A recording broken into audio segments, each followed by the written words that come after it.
Hello po sa inyong lahat mga ka-crypto. Ako po si Pinoy Crypto Trader at sa video na ito ay atin po pag-uusapan ang tungkol sa balitang ito kay Bad Idea AI. Ito po ay sa kanilang profile kung saan ay na-compromise po ito. Kaya ibig pong sabihin ay mukhang ginagamit po ito para mang-scam ng mga investors ng Bad Idea AI.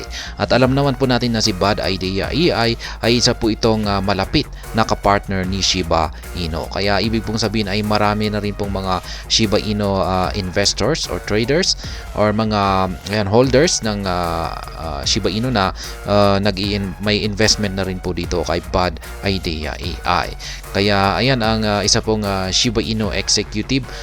Siya po ang marketing specialist na si Madam Lucy ang agad pong naglabas ng babala para sa lahat.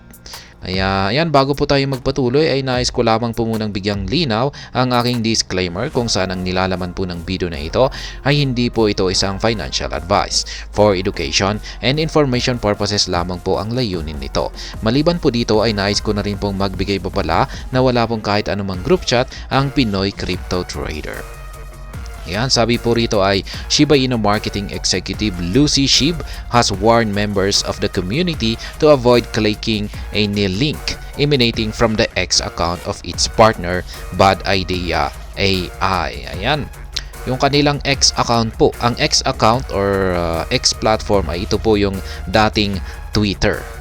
Ayan, kasi ito po yung pinakasikat ngayon na social media platform na ginagamit ng karamihan, lalong-lalo na ang cryptocurrencies para maglabas ng mga announcement sa kanilang mga developments, mga events. Ayan, dito po nila pinopost yung mga announcement. At ayan, ang masamang nangyari po rito ay na-compromise yung account ni Bad Idea AI. Kaya ayan, masasabi ko na marami na rin po kasing mga Shiba Inu investors at saka holders na nag-invest dito kay Bad Idea AI kasi gaya nga ng sinabi ko kanina ay malapit po talagang kapartner ni Shiba Inu itong si Bad Idea AI. Kaya ayan, mismong si Madam Lucy ng Shiba Inu ang siyang nagbigay ng babala para sa lahat na iwasan pong mag-click ng link na napopost dito or natitweet dito sa X account ng Bad Idea AI. Kasi yung link na ito ay ayan, kagagawan po yan ng scammer at pwedeng mga hackers na rin yan. Kung pag-clinic mo yan at mapupunta ka sa isang malicious website ay hindi natin alam kung ano ang kakayahan nito na gawin para nakawin or lokohin ang isang tao na ayan, mga nagkiklik sa link na ito.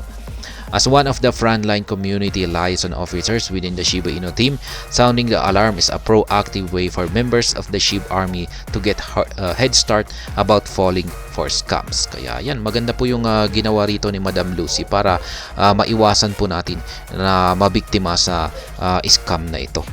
Kasi biruin mo naman ay talagang mismo yung gagamitin ay yung profile ni Bad Idea AI at baka sakaling hindi mo pa alam na nahack yung account ni Bad Idea AI ay talagang mahuhulog ka rito.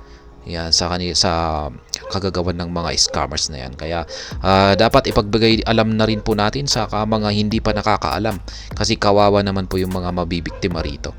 The compromise of a Bad Idea AI underscores one of the key security issues that the Shiba Inu ecosystem is notably battling today. The Bad Idea AI compromise according to the Bad Idea AI compromise. According to the update from Lucy Shib, the Bad Idea AI's Linktree account has been compromised. Ayan. Maging yung kanilang Linktree account ay na-compromise. Hindi lamang po pala yung kanilang X account. She mentioned this because the protocol's X account reposted an earlier jingle that detailed an impending giveaway sponsored by the Bad Idea AI team. Kaya ayan, paano kayong nangyari rito at bakit nag-uumpisang mahack yung mga profile account ni Bad Idea AI?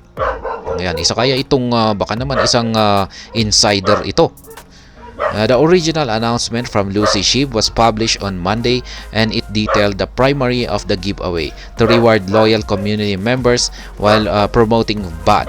Lucy Shib suspected the Bad Ideas AI account after it promoted the giveaway, urging community members to enter its presumably fake Discord channel. Ayan, meron pang fake na Discord channel. Kaya yan, ito po yung recent na tweet po rito ni Madam Lucy. Sabi niya rito, "Tomorrow I'll be announcing an incredible giveaway sponsored by Bad Idea AI for our Christmas Spaces and for Discord OGs and Shibarium Discord. Grateful for the strong bond between these two communities." Kaya yan, matindi po kasi talaga ang partnership ni Shiba Inu at itong si Bad Idea AI. Ayan, kasi yung mga bagong mga dine-develop po na projects ngayon ng Shiba Inu ay sila po ay nakikipagtulungan sa Bad Idea AI. Ayan, sa mga projects na inihahanda nila ngayon. Kasi gagamitan po nila yung mga bagong projects na ito ng AI, Artificial Intelligence. Kaya asahan po natin na yung mga lalabas na mga projects ay may incorporated po ang artificial intelligence dito. Kaya yan. To protect members of the community, Lucy Shib advised against clicking on any links, and she also cautioned against connecting wallets unduly.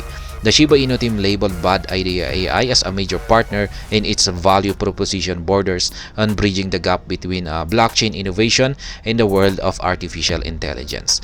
While it is an independent project, many community members link its long-term success to that of Shiba Inu. Kaya yan nga yung sinabi ko kanina, talagang major partner ito. Major partner ni Shiba Inu itong si Bad Idea AI.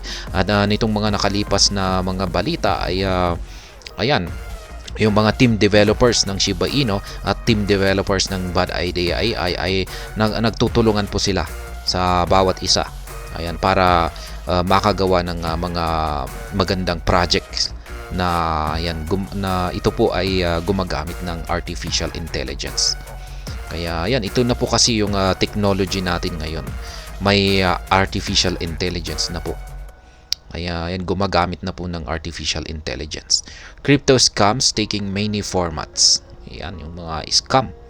Since the start of the year, the crypto ecosystem has recorded several scams taking different formats. One growing similarity, and most of these scams, is the deployment of AI to create deepfake videos and promotions to mimic personalities in the target ecosystem.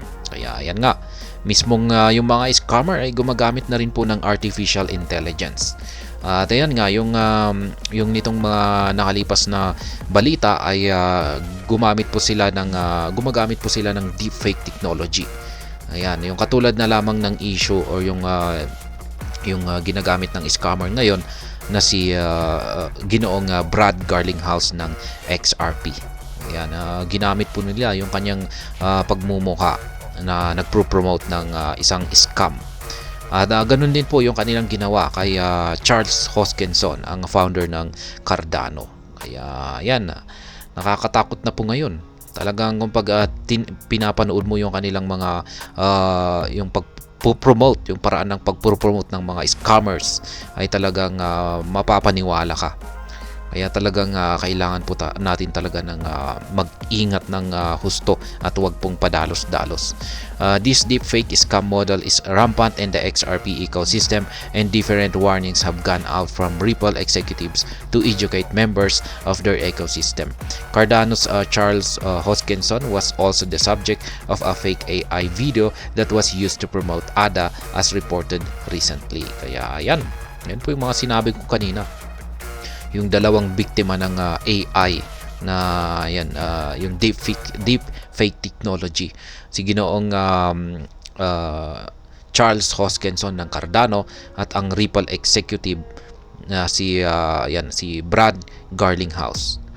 Kaya ayan, considering the trend, scammers are not going anywhere for now, and such crypto users need to step up to counter these fraudulent moves.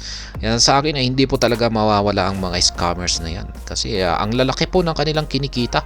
Habang may naluloko pa sila, ay nandyan pa rin sila, hindi sila mawawala. Kaya ayan, habang may nagpapaloko ay nandyan pa rin sila.